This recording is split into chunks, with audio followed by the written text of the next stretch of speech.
یا ایہا الذین، اے وہ لوگو جو آمنو ایمان لائے، کتب فرض کیے گئے، علیکم تم پر، الصیام روزے، کما جیسے، کتب فرض کیے گئے، علی الذین ان لوگوں پر جو، من قبلکم تم سے پہلے تھے، لعلکم تاکہ تم، تتقون پرہیزگار بن جاؤ،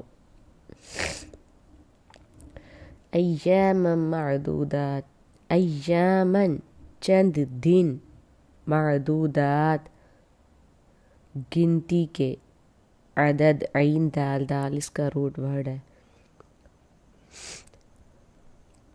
فمن پس جو، کانا ہو، منکم تم میں سے، مریضن مریض، بیمار، میم را ضاد اس کا روٹ ورڈ ہے، او یا علی پر، سفرن سفر پر، فعدتن تو گنتی کے، من ایامن اخر، من سے، ایامن دن، اخر دوسرے،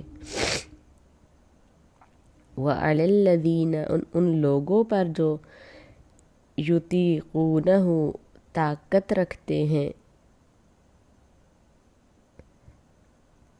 طاق یطیقو سے، تا واو قاف اس کا روٹ ورڈ ہے، فدیتن بدلہ، طعام کھانا، مسکین مسکین کا، فمن پس جو، تطوع خوشی سے کرے، خیرن کوئی نیکی، فہوا پس وہ، خیرن بہتر ہے، لہو اس کے لیے، وان اگر، تصومو تم روزے رکھو، خیر لکم بہتر ہے تمہارے لیے، ان اگر کنتم تم ہو، تعلمون جانتے، شہر رمضان الذی، شہر مہینہ، رمضان رمضان کا، الذی وہ جو، انزل نازل کیا گیا، فیہ اس میں، القرآن قرآن، ہدن ہدایت ہے، للناس لوگوں کے لیے، وبینات اور روشن دلیلیں ہیں، من الہدی ہدایت سے، والفرقان اور فرقان، فمن پس جو، شاہدہ پائے، منکم تم میں سے، الشہر مہینہ، فلیصمہ چاہیے کہ روزے رکھے، ومن اور جو، کانا ہو، مریضن بیمار، او یا علی سفرن سفر پر، فعدتن تو گنتی پوری کرے، من ایامن اخر دوسرے دنوں کے بعد، یریدو چاہتا ہے، اللہ اللہ، بکم تمہارے لیے، الیسر آسانی، ولا یریدو اور نہیں چاہتا، بکم تمہارے لیے، العسر تنگی، ولتکملوا اور تاکہ تم پوری کرو، العدۃ گنتی، ولتکبروا اور اگر تم بڑائی کرو، اللہ اللہ کی، علی اوپر، ما جو، ہداکم تمہیں ہدایت دی اس نے، ولعلکم اور تاکہ تم، تشکرون شکر کرو، وَإِذَا اور جب، سألک آپ سے پوچھیں، عبادی میرے بندے، انی میرے متعلق، فإنی بے شک میں، قریب قریب ہوں، اجیب مقبول کرتا ہوں، دعوت دعا، الدائی پکارنے والے کی، اذا جب، دعان مجھ سے مانگے، فلیستجیبوا پس چاہیے حکم مانے، لی میرا، ولیؤمنوا اور ایمان لائے، بھی مجھ پر، لعلہم تاکہ وہ، یرشدون وہ ہدایت پائیں، احل جائز کر دیا گیا ہے، حلال کر دیا گیا ہے، لکم تمہارے لیے، لیلۃ رات، الصیام روزے کی، الرفث بے پردہ ہونا، الی نسائکم تمہاری عورتوں کی طرف، ہن وہ، لباس لباس ہے، لکم تمہارے لیے، وانتم اور تم لباس لہن ان کے لیے، علم جان لیا اللہ نے، انکم کہ بے شک تم تھے تحتانون خیانت کرتے، انفسکم اپنے نفسوں میں، فتابہ پس معاف کر دیا، علیکم تم کو، وعفا اور درگزر کی، عنکم تم سے، فالآن پس اب، باشروہن ان سے ملو، وابتغوا اور طلب کرو، ما جو کتب اللہ لکھ دیا اللہ نے، لکم تمہارے لیے، وکلوا اور کھاؤ، واشربوا اور پیو، حتی یہاں تک کہ یتبین واضح ہو جائے، لکم تمہارے لیے، الخیط الابیض الخیط دھاری، الابیض سفید، من الخیط الاسود سیاہ دھاری سے، من الفجر فجر سے، ثم پھر اتموا تم پورا کرو، الصیام روزہ، الی اللیل رات تک، ولا اور نہ تباشروہن ان سے ملو، وانتم جب کہ تم عاکفون اعتکاف کرنے والے ہو، فی المساجد مسجدوں میں، تلک یہ حدود اللہ اللہ کی حدیں ہیں، فلا پس نہ تقربوہا اس کے قریب جانا، کذالک اسی طرح، یبین واضح کرتا ہے اللہ آیاتہ اپنے حکم، للناس لوگوں کے لیے، لعلہم تاکہ وہ یتقون پرہیزگار ہو جائے،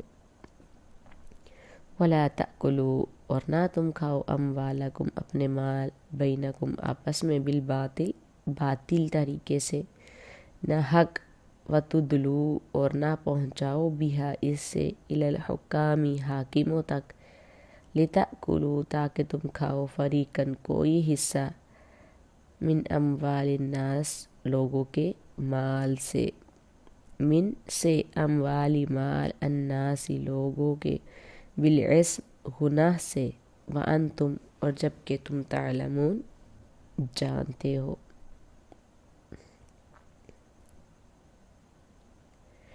تفسیر دیکھیں اب اس کی، یا ایھا الذین آمنوا کتب علیکم الصیام، اے لوگو جو ایمان لائے ہو، فرض کر دیے گئے ہیں تم پر روزے، کما کتب علی الذین جیسے فرض کر دیے گئے تھے، من قبلکم تم سے پہلے، کیوں روزے فرض کیے گئے، لعلکم تتقون تاکہ تم پرہیزگار بن جاؤ۔ تو یا ایھا الذین آمنوا کتب علیکم الصیام، روزہ ان 5 فرائض میں داخل ہے جن پر اسلام کی بنیاد ہے۔ اسلام کی بنیاد کن چیزوں پر ہے؟ 5 چیزوں پر ہے نا، 5 کون کون سے؟ کلمہ طیبہ، نماز، روزہ، زکوٰۃ، حج۔ تو روزہ ان 5 فرائض میں داخل ہے جن پر اسلام کی بنیاد ہے۔ تو جو لفظ ہے نا سیام، یہ صوم ان کی جمع نہیں ہے بلکہ یہ مصدر ہے، کیونکہ صوم بھی مصدر ہے۔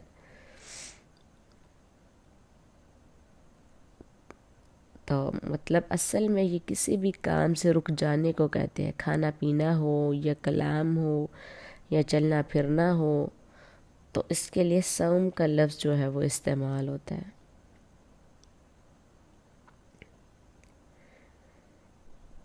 تو یہ روزے کی حکمت اللہ تعالیٰ نے بیان فرمائی ہے کہ اسلامی روزے کا مقصد نفس کو عذاب دینا نہیں ہے، بلکہ دل میں تقویٰ یعنی بچنے کی عادت پیدا کرنا ہے، کہ جب کوئی شخص اللہ تعالیٰ کے فرمان پر عمل کرتے ہوئے صبح سے شام تک ان حلال چیزوں سے بچے گا، تو وہ ان چیزوں سے جو ہمیشہ کے لیے حرام ہے، ان سے روزے کی حالت میں بدرجہ اولا بچے گا، زیادہ بچے گا۔ اسی طرح روزہ گناہوں سے بچنے کا اور بچنے کی عادت کا ذریعہ بن جاتا ہے۔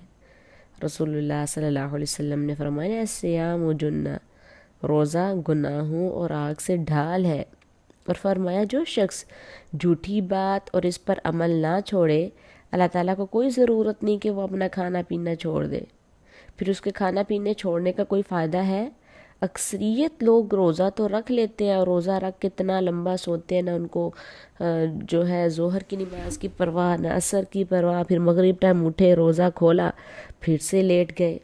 اللہ تعالیٰ کو کیا اس طرح کا روزہ چاہیے کہ انسان کھانا پینا بس چھوڑ دے؟ تو روزہ رکھ کر نماز نہ پڑھنے والے، جھوٹ بولنے والے، دھوکہ دینے والے، سارا دن ٹی وی پر کان اور آنکھ کے زنا میں مصروف رہنے والے، غرض کسی بھی نافرمانی کا ارتکاب کرنے والے سوچ لیں کہ انہیں روزہ رکھنے سے کیا ملا۔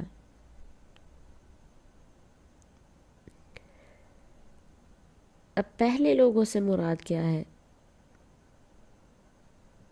کہ جیسے پہلے لوگوں پر روزے فرض کر دیے گئے، پہلے لوگوں سے مراد یہود و نصارہ اور پہلی امتیں ہیں۔ روزے کی یہ فرضیت 2 ہجری میں نازل ہوئی، اور روزے نے موجود جو ہے وہ شکل بتدریج اختیار کی۔ عائشہ رضی اللہ تعالیٰ عنہ بیان کرتی ہیں کہ قریش عاشوراء 10 محرم کا روزہ رکھتے تھے، اور نبی صلی اللہ علیہ وسلم بھی رکھتے تھے۔ جب مدینہ میں آئے تو اس دن کا روزہ رکھا اور اس کے رکھنے کا حکم دیا۔ پھر جب رمضان کے روزوں کا حکم نازل ہوا تو رمضان کے روزے فرض ہو گئے اور عاشوراء ترک ہو گیا۔ پھر جو چاہتا اسے رکھتا اور جو چاہتا نہ رکھتا۔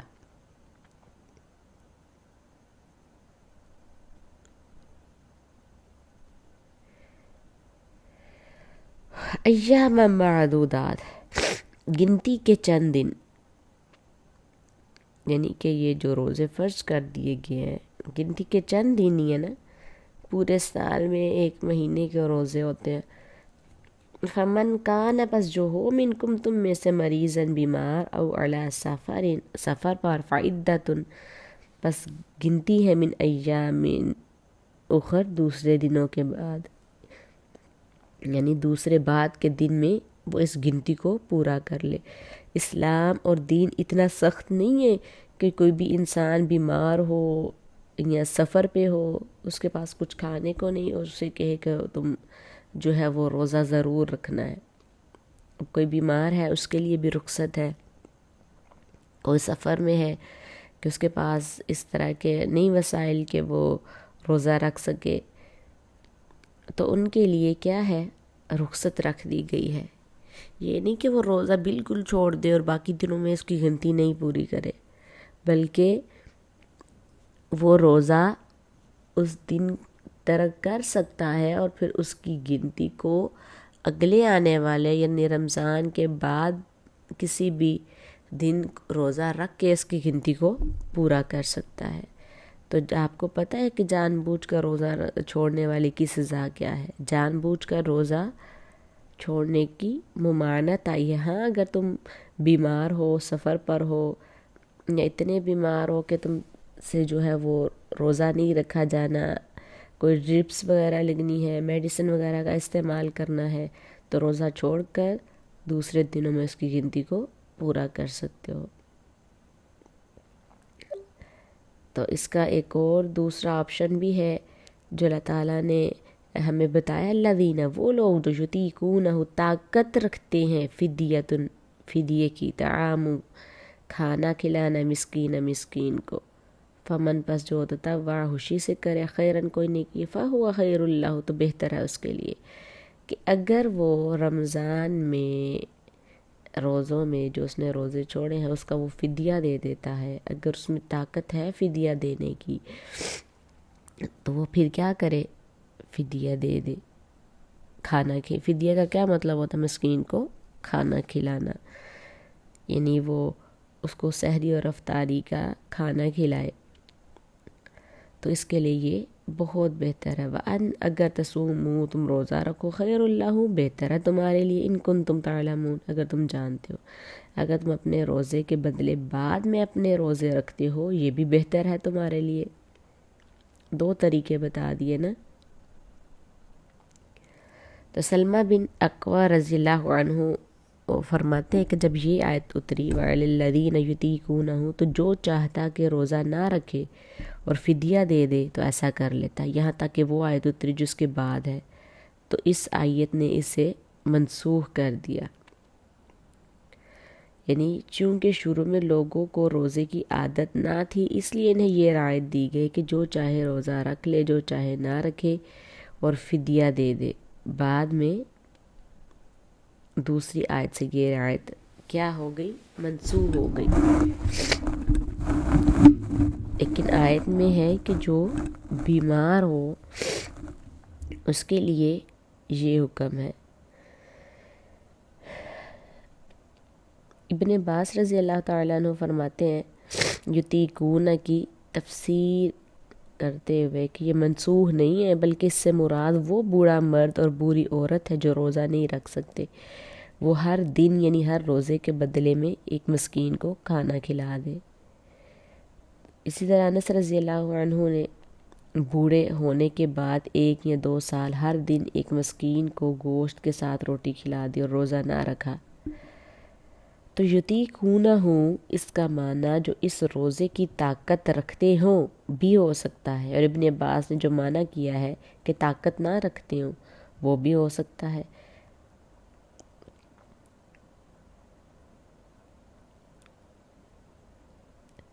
اب آپ دونوں کا خلاصہ یہ ہے کہ یہ آیت روزے کی طاقت رکھنے والے کے حق میں منسوخ ہے اور طاقت نہ رکھنے والے بوڑھے مرد اور بوڑھی عورت کے حق میں منسوخ نہیں. اور جس بیمار کے تندرست ہونے کی امید نہ ہو اس کا بھی یہی حکم ہے کہ وہ فدیہ دے دے. فمن تطوع خیرا یعنی 1 سے زیادہ مسکینوں کو کھلا دے. ابن عباس نے فرمایا کہ ہر دن کی جگہ نصف سا فدیہ دے دے. ایک روزے کی جگہ 1 کلو اناج فدیہ دے دے یا ایک مسکین کو بلا کر کھانا کھلا دے. تو یہ کیا بہتر ہے تمہارے لیے. شہر رمضان الذی انزل، رمضان کا مہینہ وہ ہے جس میں قرآن اتارا گیا. ہدی للناس ہدایت لوگوں کے لیے، وبینات من الہدی والفرقان اور روشن دلیلیں ہیں ہدایت سے اور فرقان سے. فمن شاہدہ بس جو کوئی پائے منکم تم میں سے شہر مہینہ، کس کا مہینہ؟ رمضان کا مہینہ. فلیصومہ بس چاہیے کہ وہ روزے رکھے. ومن کان مریضا اور جو کوئی بیمار ہو، او علی سفر یا سفر پر ہو، فعدۃ تو کیا کرے؟ گنتی پوری کرے. من ایام اخر دوسرے دن میں. یرید اللہ چاہتا ہے اللہ بکم تمہارے لیے یسرا آسانی، ولا یرید اور نہیں چاہتا بکم العسر تمہارے لیے کوئی بھی تنگی. وَلِتُكْمِلُوا اور تاکہ تم پوری کرو عدتا گنتی کو، وَلِتُكَبِّرُوا اللہ اور اللہ کی بڑائی بیان کرو، عَلَى مَا هَدَاكُمْ وہ جو تمہیں جس نے تمہیں ہدایت دی ہے، وَلَعَلَّكُمْ تَشْكُرُونَ اور تاکہ تم شکر گزار بن جاؤ، شکر ادا کرو. تو شہر رمضان الذی انزل فیہ القرآن یعنی اس ماہ لیلۃ القدر میں قرآن کا نزول شروع ہوا، پھر 23 برس میں تھوڑا تھوڑا کر کے اتارا گیا. تو اس آیت سے پتہ چلتا ہے کہ ماہ رمضان کا قرآن مجید کے ساتھ خاص تعلق ہے. اس میں کثرت کے ساتھ قرآن مجید کی تلاوت اور قیام ہونا چاہیے. تو ہم لوگ کیا کرتے ہیں رمضان میں؟ ایک کی روٹین لوگوں کی، صبح سحری ٹائم اٹھے روزہ رکھا، اکثر لوگوں نے فجر بھی نہیں پڑھی، جلدی سے جا کے سو گئے. پھر اپنی مرضی سے اٹھے نماز پڑھی پھر سو گئے. نہ کوئی قرآن پڑھنے کا پتہ، نہ نماز پڑھنے کا پتہ، نہ کوئی اذکار کرنے کا پتہ، نہ کوئی اللہ کی بڑائی بیان کرنے کا پتہ، کچھ پتہ نہیں. ہم نے روزوں کو بس کھانا پینا چھوڑنے کا نام رکھ دیا ہوا ہے. تو جیسا کہ آپ نے پڑھا ہے کہ اللہ تعالیٰ کو تمہارے کھانے پینے چھوڑنے سے کوئی فرق نہیں پڑتا. روزہ تو کس لیے فرض کر دیے گئے تاکہ تم پرہیزگار بن جاؤ، ان چیزوں سے بچو جن کا اللہ تعالیٰ نے حکم دیا ہے، برائی سے بچو۔ تو ہونا کیا چاہیے کہ اس میں کثرت کے ساتھ قرآن مجید کی تلاوت اور قیام ہونا چاہیے۔ یہی وجہ ہے کہ رسول اللہ صلی اللہ علیہ وسلم رمضان میں ہر رات جبرائیل علیہ السلام کے ساتھ قرآن مجید کا دور کیا کرتے تھے۔ صحابہ کرام اور دوسرے سلف صالحین کے عمل سے بھی رمضان میں قرآن سے خصوصی جو ہے وہ یہ چیزیں ثابت ہے۔ بہت سی احادیث میں ماہ رمضان کی راتوں میں قیام کی فضیلت آئی ہے۔ ابو ہریرہ رضی اللہ عنہ بیان کرتے ہیں کہ رسول اللہ صلی اللہ علیہ وسلم نے فرمایا، جس شخص نے ایمان اور ثواب کی نیت کے ساتھ رمضان کا قیام کیا، اس کے پہلے گناہ معاف کر دیے جاتے ہیں۔ ابو ذر غفاری بیان کرتے ہیں کہ رسول اللہ صلی اللہ علیہ وسلم نے رمضان کے 23ویں اور 25ویں اور 27ویں رات جماعت کے ساتھ قیام کروایا، یعنی جو طاق راتیں ہیں۔ تو رمضان جو ہے وہ عبادت کا مہینہ ہے، شاپنگ کا مہینہ نہیں ہے، سونے کا مہینہ نہیں ہے، عبادت کا مہینہ ہے۔ ابو سلمہ نے عائشہ رضی اللہ عنہ سے پوچھا کہ رمضان میں رسول اللہ صلی اللہ علیہ وسلم کی نماز کس طرح تھی؟ تو انہوں نے فرمایا، آپ رمضان ہو یا غیر رمضان 11 رکعت سے زیادہ نہیں پڑھتے تھے۔ یعنی بات کس کی ہو رہی ہے؟ نماز تراویح کی، ٹھیک ہے۔ تو عمر رضی اللہ تعالیٰ عنہ نے تمام لوگوں کو ایک امام پر جمع کر دیا۔ اچھا، جو 11 رکعت کی بات ہوئی ہے وہ 8 تراویح 2 کر کے جو پڑھی جاتی ہیں، 8 تراویح اور 3 وتر، کل کتنی بن گئی؟ 11 رکعتیں۔ عمر رضی اللہ تعالیٰ عنہ نے تمام لوگوں کو ایک امام پر جمع کر دیا، چنانچہ ابی بن کعب اور تمیم داری کو حکم دیا کہ وہ لوگوں کو 11 رکعت قیام کروائیں، ٹھیک ہے۔ 20 رکعت پڑھنا یا اس کا حکم دینا صحیح سند کے ساتھ نہ رسول اللہ صلی اللہ علیہ وسلم سے ثابت ہے نہ عمر رضی اللہ تعالیٰ عنہ سے۔ بعض روایات میں عمر رضی اللہ عنہ کے زمانے میں بعض لوگوں سے 20 رکعت پڑھنے کا ذکر آیا۔ تو موطا کی حدیث، صحیح حدیث سے معلوم ہوتا ہے کہ عمر رضی اللہ عنہ نے ابی بن کعب اور تمیم داری کو خاص طور پر 11 رکعت کا حکم جو ہے نا انہی لوگوں کے اس عمل کو ختم کرنے کے لیے دیا تھا۔ ہدی للناس وبینات من الہدی والفرقان، یعنی قرآن لوگوں کے لیے ہدایت ہے اور اس کے ساتھ اس میں ہدایت اور حق و باطل میں فرق کرنے والے دلائل بھی ہیں۔ لوگ اس کو پڑھ کر دیکھے تو صحیح، ہم نے قرآنوں کو غلاف میں بند کر کے بس اوپر اپنی الماریوں کے اوپر سجا دیا ہے۔ یہ قرآن پڑھتے تو ہیں لیکن اس کو سمجھتے نہیں ہیں، غور و فکر نہیں کرتے، اور اس کے ساتھ اس میں ہدایت اور حق و باطل میں فرق کرنے والے دلائل بھی ہیں۔ اگر ہم پڑھیں تو ہمیں سمجھ آئے، ہدایت ایک کام ہوتی ہے اور ایک وہ ہدایت جس کے ساتھ دلیلیں بھی ہوں۔ سو اس میں صرف ہدایت ہی نہیں ہے بلکہ اس کے دلائل بھی ہیں۔ فمن شہد منکم الشہر فلیصمہ، یعنی اس ماہ کا چاند طلوع ہونے کے بعد جو گھر میں موجود ہوں وہ ضرور روزہ رکھے۔ وَلِتُكْمِلُوا الْعِدَّةَ وَلِتُكَبِّرُوا اللَّهَ عَلَىٰ مَا هَدَاكُمْ وَلَعَلَّكُمْ تَشْكُرُونَ۔ تو اس آیت سے علماء کرام نے روزوں کی تکمیل پر اس کا شکر ادا کرنے کے لیے عید الفطر کا اہتمام اور اس کے لیے جاتے اور واپس آتے ہوئے تکبیرات کا اہتمام جو ہے وہ عرض کیا ہے، جس کی عملی تفسیر رسول اللہ صلی اللہ علیہ وسلم کی احادیث سے ملتی ہے۔ وَإِذَا سَأَلَكَ، اور جب آپ سے پوچھے عبادی میرے بندے، عنی میرے متعلق، فإنی تو بے شک میں قریب ہوں، اجیب دعوت الداع میں قبول کرتا ہوں پکارنے والے کی پکار کو، اذا جب دعان وہ مجھ سے مانگتا ہے، مجھے پکارتا ہے، فلیستجیبوا بس چاہیے کہ حکم مانے لی میرا، ولیؤمنوا اور ایمان لائے بھی مجھ پر، لعلہم تاکہ وہ یرشدون وہ ہدایت پا جائیں۔ تو اس آیت سے پہلے اور بعد میں ماہ رمضان کا ذکر ہے، جس سے یہ ظاہر ہوتا ہے کہ ماہ رمضان خصوصاً روزے کی حالت دعا کی قبولیت کا خاص سبب ہے، اور پھر افطار کا وقت قبولیت دعا کا وقت ہے۔ رسول اللہ صلی اللہ علیہ وسلم نے فرمایا روزے دار کے لیے افطار کے وقت ایک قبول کی جانے والی دعا ہے جو رد نہیں ہوتی۔ لیکن ہم لوگ ہیں کہ ہمیں دعا کرنے کا ٹائم ہی نہیں ملتا ہے نا، ایسا افطاری بنانے میں اتنے مصروف ہیں کہ روزہ کچن میں ہی کھل جاتا ہے، پھر آرام سے ہم باہر آتے ہیں روزہ کھولتے ہیں۔ حالانکہ حدیث کی روح سے بھی پتہ چلتا ہے کہ روزہ جو ہے وہ جلدی کھولنا چاہیے، اور روزے سے پہلے جو ہے وہ دعائیں قبول کرنے کا، دعائیں مانگنے کا وقت ہوتا ہے، جو ہم وہ بھی ضائع کر دیتے ہیں۔ تو اس آیت میں اللہ تعالیٰ نے عبادی کہہ کر اپنے بندوں پر اپنی خاص رحمت ظاہر کی ہے، اور پھر اپنے قریب ہونے کا ذکر کر کے دعا کرنے کی ترغیب دی ہے۔ فرمایا کہ اللہ تعالیٰ ہر دعا کرنے والے کی دعا قبول کرتا ہے، محسوس لوگوں کا نہیں کہا، تمام لوگوں کے بارے میں کہا ہے۔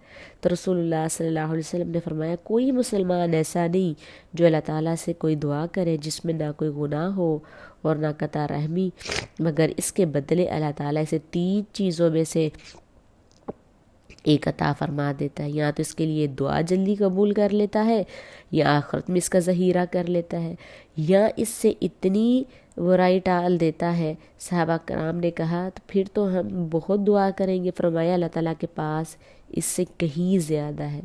فَلْيَسْتَجِيبُوا لِي وَلْيُؤْمِنُوا، کہ دعا کی قبولیت کے سلسلے میں 2 حکم دیے۔ ایک تو یہ کہ ان پر بھی لازم ہے کہ وہ میری بات مانے۔ اگر کوئی شخص اللہ کے احکام پر عمل نہیں کرتا تو ہاں وہ دعویٰ کرتا رہے، مگر توبہ کے بغیر اس کے دل میں اللہ کی رحمت کی امید کا چراغ روشن نہیں ہوتا۔ ابو ہریرہ رضی اللہ عنہ بیان کرتے ہیں کہ رسول اللہ صلی اللہ علیہ وسلم نے ایک آدمی کا ذکر فرمایا جو طویل سفر کرتا ہے، بکھرے ہوئے بالوں والا ہے، غبار سے بھرا ہوا ہے، اور وہ اپنے ہاتھ آسمان کی طرف پھیلاتا ہے اور کہتا ہے یا رب یا رب، حالانکہ اس کا کھانا حرام، اس کا پینا حرام، اس کا لباس حرام، اور وہ حرام غذا کے ساتھ پلا بھرا ہے، تو اس کی دعا کیسے قبول کی جائے؟ دوسرا حکم یہ کہ مجھ پر ایمان لائے اور یقین رکھے کہ رسول اللہ صلی اللہ علیہ وسلم نے فرمایا تم میں سے ہر ایک کی دعا قبول کی جاتی ہے جب تک کہ کوئی گناہ یا قطع رحمی کی دعا نہ کرے، بشرط یہ کہ جلدی بھی نہ کرے۔ پوچھا گیا یا رسول اللہ صلی اللہ علیہ وسلم وہ جلدی کیا ہے؟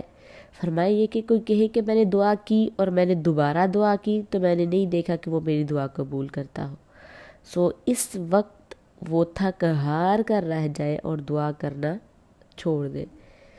تو اس لیے ہر صورت میں، ہر حال میں ہمیں اللہ تعالیٰ سے جو ہے وہ دعائیں کرتے رہنا چاہیے، توبہ کرتے رہنا چاہیے۔ اُحِلَّ لَكُمْ لَيْلَةَ الصِّيَامِ الرَّفَثُ إِلَىٰ نِسَائِكُمْ، تمہارے لیے روزے کی رات اپنی عورتوں سے صحبت کرنا حلال کر دیا گیا ہے۔ وَأَنْتُمْ لِبَاسٌ لَهُنَّ هُنَّ لِبَاسٌ لَكُمْ وَأَنْتُمْ لِبَاسٌ لَهُنَّ، وہ لباس ہے تمہارے لیے اور تم ان کے لیے لباس ہو۔ عالم اللہ، جان لیے اللہ تعالیٰ نے، انکم کنتم تختانون انفسکم، بے شک تم خیانت کرتے ہو اپنے نفسوں میں، فتاب علیکم وعفا عنکم، فتاب معاف کر دیا، علیکم تم کو، وعفا درگزر کر دیا، عنکم تم سے، فالآن پس اب باشروہن، ان سے ملو، وابتغوا اور طلب کرو، ما کتب اللہ جو لکھ دیا اللہ تعالیٰ نے، لکم تمہارے لیے، وکلوا واشربوا اور کھاؤ پیو، حتی یتبین یہاں تک کہ واضح ہو جائے، لکم تمہارے لیے، الخیط الابیض سفید داری، من الخیط الاسود سیاہ داری سے، من الفجر فجر سے، ثم اتموا پھر تم پورے کرو، الصیام روزے، الی اللیل رات تک، ولا تباشروہن اور نہ تم ان سے ملو، یعنی دن کے وقت جب تم روزہ رکھ لیا پھر تم اپنی بیویوں سے نہیں مل سکتے، وانتم اور جب تم عاکفون اعتکاف کرنے والے ہو فی المسجد مسجد میں، اور جب تم مسجدوں میں اعتکاف بیٹھ جاؤ پھر بھی تم اپنی بیویوں سے نہیں مل سکتے۔ تلک حدود اللہ، یہ حدیں ہیں اللہ تعالیٰ کی جو اللہ تعالیٰ نے نافذ کر دی ہیں، اور اس کا ماننا ہم پر فرض ہے۔ فلا پس نہ تقربوها، اس کے قریب جاؤ، یہ جو اللہ تعالیٰ نے حدود مقرر کر دی ہیں۔ کذالک، اسی طرح یبین اللہ بیان کرتا ہے لآیاتہ اپنے حکم اپنی آیتیں للناس لوگوں کے لیے، لعلہم تاکہ وہ یتقون پرہیزگار ہو جائے۔ ابن کثیر میں ہے کہ ابتدا میں جب رمضان کے روزے فرض ہوئے تو روزہ کھولنے سے لے کر صرف نماز عشاء تک کھانا پینا عورت سے صحبت جائز تھی۔ اگر کسی شخص نے عشاء کی نماز پڑھ لی یا وہ اس سے پہلے سو گیا تو اس کا روزہ شروع ہو جاتا تھا، پھر اگلے روز افطار یعنی سورج غروب ہونے تک کھانا پینا اور جمع اس پر حرام ہوتا تھا۔ تو بعض لوگ ضبط نہ کر سکے اور رات کو بیویوں سے صحبت کر بیٹھے۔ ابن عباس فرماتے ہیں کہ نبی صلی اللہ علیہ وسلم کے دور میں جب لوگ عشاء کی نماز پڑھ لیتے تو ان پر کھانا پینا اور بیویاں حرام ہو جاتی اور وہ اگلی شام تک کے لیے روزے دار ہو جاتے، یعنی 24 گھنٹے کا روزہ ہوتا۔ تو اللہ تعالیٰ نے یہ آیت نازل فرما دی۔ ایک انصاری صحابی قیس بن سرما رضی اللہ عنہ کے متعلق روایت ہے کہ وہ روزے کی حالت میں دن بھر کھیت میں کام کرتے رہے، افطار کے وقت گھر آئے، بیوی سے پوچھا کچھ چیز ہے کھانے کے لیے، بیوی نے جواب دیا نہیں، آپ ٹھہریے میں جا کر پڑوسیوں سے کچھ لاتی ہوں۔ بیوی کے چلے جانے کے بعد ان کی آنکھ لگ گئی اور وہ سو گئے۔ بیوی کو یہ دیکھ کر بڑا افسوس ہوا، پھر اگلے دن انہیں بغیر کھائے پیے ہی روزہ رکھنا پڑا۔ ابھی آدھا دن نہیں گزرا تھا کہ کمزوری کی وجہ سے نش کھا گئے، یعنی بے ہوش ہو گئے۔ تو اس کا علم رسول اللہ صلی اللہ علیہ وسلم کو ہوا تو پھر اللہ تعالیٰ نے یہ آیت نازل کر دی۔ اچھا، ہن لباس لکم، یعنی میاں بیوی ایک دوسرے سے لباس کی طرح مل جاتے ہیں، انہیں جدا رکھنا یقیناً ان پر شوق ہوگا، اس لیے انہیں رمضان کی راتوں میں مباشرت کی اجازت دے دی گئی۔ تو اس آیت سے پتہ چلتا ہے کہ میاں بیوی کا آپس میں کوئی پردہ نہیں۔ بعض لوگوں کا یہ کہنا کہ وہ ایک دوسرے کی جو ہے وہ شرمگاہ کو نہیں دیکھ سکتے، ان کے ایک دوسرے کا لباس ہونے کے منافی ہے۔ عائشہ رضی اللہ تعالیٰ عنہ فرماتی ہے میں اور رسول اللہ صلی اللہ علیہ وسلم ایک ہی برتن سے غسل کر لیتے جو میرے اور آپ کے درمیان ہوتا، جبکہ ہم دونوں جنبی ہوتے۔ عائشہ رضی اللہ تعالیٰ عنہ سے روایت ہے کہ میں نے کبھی رسول اللہ صلی اللہ علیہ وسلم کی جو ہے شرمگاہ نہیں دیکھی۔ یہ حدیث جو لوگ سناتے ہیں یہ صحیح حدیث نہیں ہے، ضعیف حدیث ہے۔ وَابْتَغُوا مَا كَتَبَ اللَّهُ لَكُمْ، اس سے صحبت کی لذت کے ساتھ ساتھ پاک دامنی کا حصول اور اولاد کی طلب مراد ہے۔ کفار کی خواہش تھی کے مطابق مسلمانوں کا اولاد کی کثرت سے اجتناب جائز نہیں ہے۔ اب یہاں دیکھیں فجر کی سفید داغے سے مراد صبح صادق ہے۔ اس سفید داغے اور سیاہ داغے کے سمجھنے میں بعض صحابہ کو غلط فہمی ہوگی، انہوں نے سرانے کے نیچے سفید داغا اور سیاہ داغا رکھ لیا اور اس کے واضح ہونے کا انتظار کرتے رہے۔ تو رسول اللہ صلی اللہ علیہ وسلم نے فرمایا اس سے مراد رات کی سیاہی سے صبح کی سفیدی واضح ہونا ہے۔ عدی بن حاتم کو معلوم ہوا کہ قرآن سمجھنے کے لیے صرف عربی زبان سیکھ لینا کافی نہیں ہے بلکہ حدیث بھی ضروری ہے۔ فجر تک کھانے پینے اور جمع کی اجازت سے یہ بات ثابت ہوئی کہ جنابت کی حالت میں روزہ رکھ سکتے ہیں۔ غسل اذان کے بعد کر لے، رسول اللہ صلی اللہ علیہ وسلم سے بھی یہ ثابت ہے۔ تو الی اللیل، رات تک یعنی سورج غروب ہونے تک۔ ابو ہریرہ سے روایت ہے کہ رسول اللہ صلی اللہ علیہ وسلم نے فرمایا دین اس وقت تک غالب رہے گا جب تک لوگ افطار کرنے میں جلدی کرتے رہیں گے، کیونکہ یہود و نصارہ جو تھے نا وہ دیر سے روزہ افطار کرتے تھے۔ اور اس آیت کے وَأَنْتُمْ عَاكِفُونَ فِي الْمَسَاجِدِ، رمضان سے چونکہ اعتکاف کا خاص تعلق ہے اس لیے یہاں اعتکاف کے احکام کی طرف اشارہ فرما دیا۔ یہی وجہ ہے کہ فقہاء محدثین روزے کے عنوان کے بعد اعتکاف کا جو ہے وہ عنوان باندھتے ہیں۔ اعتکاف کا معنی اپنے آپ کو کسی کے ساتھ یا کسی جگہ سے روک کر رکھنا ہے۔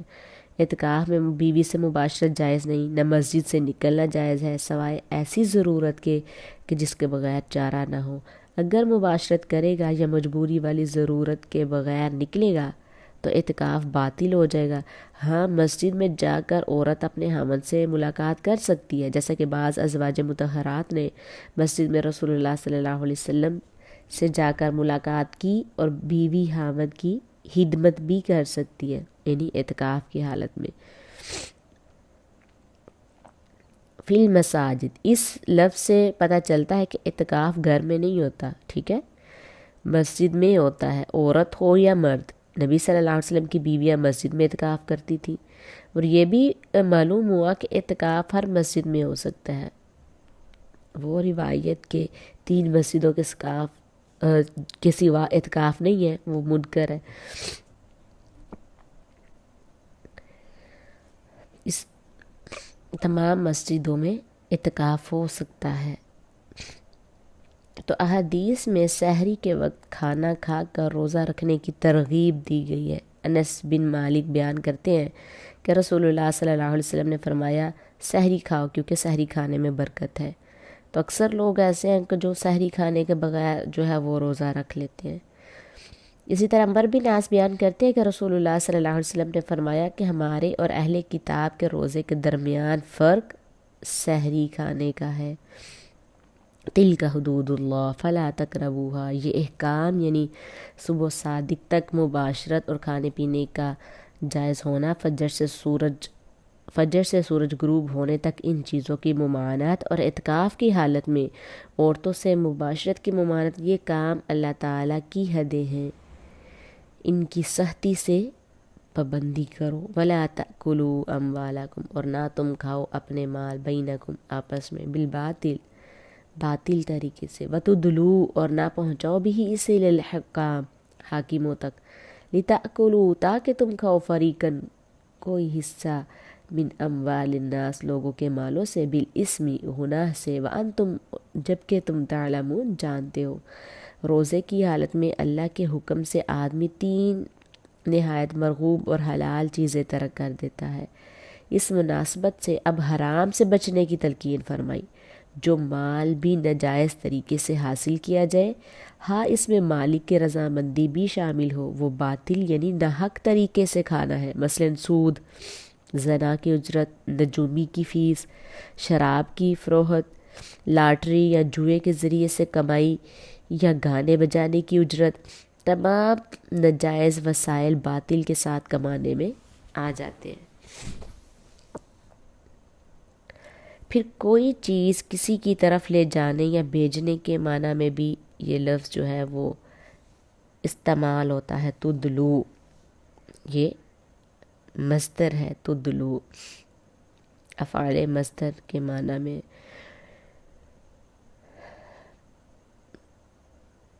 تو حکام کی طرف لے جانے کے 2 معنی ہیں، اور دونوں یہاں مراد ہے۔ ایک یہ کہ آدمی کو معلوم ہے کہ فلاں زمین یا فلاں شخص مال جو ہے فلاں شخص کا ہے، مگر اس کے پاس ثبوت نہیں،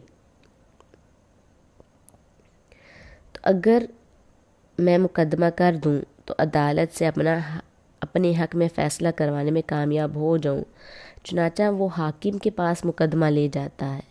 اللہ تعالیٰ نے ایسا کرنے سے منع فرمایا، وانتم تعلمون، یعنی جانتے ہو تم کہ ایسا کرنا تو نہایت برا ہے، اور تم جانتے ہو کہ فلاں مال میرے حق کا نہیں ہے، پھر بھی تم ایسا کرتے ہو۔ ام سلمہ بیان کرتی ہیں کہ رسول اللہ صلی اللہ علیہ وسلم نے فرمایا، یاد رکھو میں ایک بشر ہی ہوں، اور میرے پاس جھگڑنے والے آتے ہیں تو شاید ان میں سے ایک اپنی دلیل بیان کرنے میں دوسرے سے زیادہ زبان آور ہو، تو میں اسے سچا سمجھتے ہوئے اس کے حق میں فیصلہ کر دوں، سو میں جس کے لیے کسی مسلمان کے حق کا فیصلہ کر دوں تو وہ آگ کا ایک ٹکڑا ہے، ہاں وہ اسے لے لیں یا اسے چھوڑ دے۔ تو بعض لوگوں کا کہنا ہے کہ قاضی جس کے حق میں کسی چیز کا فیصلہ کر دے وہ اس کے لیے حلال ہو جاتی ہے، لیکن اس آیت اور حدیث سے ان کی بات کا باطل ہونا ظاہر ہے۔ دوسرا معنی اس آیت کا یہ ہے کہ حکام کو بطور رشوت مال دے کر دوسرے کا حق جو ہے باطل طریقے سے نہ کھاؤ، ٹھیک ہے۔ اکثر لوگ ہوتے ہیں نا رشوت دے دیتے ہیں اور قاضی کو اپنی طرف کر لیتے ہیں، اپنے حق میں فیصلہ کروا لیتے ہیں۔ تو ابو ہریرہ رضی اللہ تعالیٰ عنہ بیان کرتے ہیں کہ رسول اللہ صلی اللہ علیہ وسلم نے رشوت دینے والے اور رشوت لینے والے پر دونوں پر لعنت فرمائی ہے۔ اگر اپنا حق لینے کے لیے تاوان دینا پڑے تو یہ رشوت نہیں، اگرچہ جہاں تک ہو سکے اس سے بھی بچنا لازم ہے، کیونکہ یہ گناہ میں اور بری عادت ڈالنے میں مدد ہے۔